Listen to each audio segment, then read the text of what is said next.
Okay, so WWE is still pretty new to the Build-A-Figures, and there's been some good ones, there's been some bad ones, but this Rick Rude, this is the best one I've seen from them, and I hope that this is the bar going forward. From Mattel's WWE Elite toy line, this is the Build-A-Figure Rick Rude. If you got every single figure from the 2022 Survivor Series wave, so basically 4 figures, you get an AJ, you get a Becky, you get an Ultimate Warrior, you get a Drew McIntyre, and then you put them all together to get this. Manager Rick Rude, DX Rick Rude, NWO Rick Rude.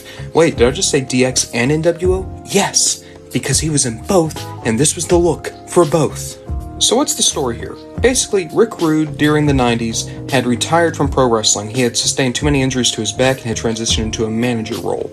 And he was acting as manager for the DX Army, especially in 1997, where you had Shawn and Triple H slowly getting their way more up to the main event role. Well, you would have Rick Rude there to actually do the speaking, because even though they were both great on the mic, they weren't really that main event caliber yet. So then you had the Montreal Screwjob happen. Brett gets betrayed by WWE, and Rick Rude, in real life, is so outraged that he leaves the company and goes straight to the competition. At the time, WWE had all their shows pre-taped. So you turn on the TV and you see Rick Rude looking like this, talking with DX. What's going on WCW Nitro at the same exact time?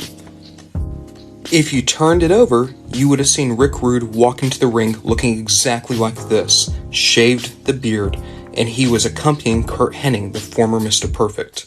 And he got on the mic and said, WWE is fake, it betrays its wrestlers, it doesn't know the value and the honor of the wrestling business. And he announced, from that moment on, he would be managing the greatest wrestler in the world, Curt Hennig.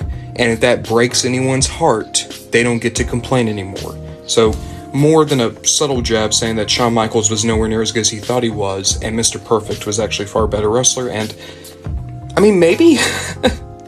With all that backstory out of the way, this is a really good figure still, so that head sculpt is perfect, and that's something that I can definitely repeat over here, and in fact, I like the bearded head a lot more.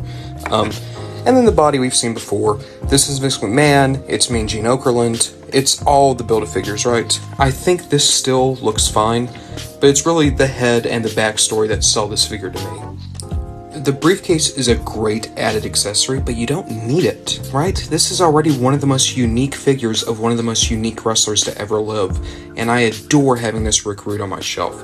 And you better believe he's going to be standing alongside the NWO and Curt Hennig.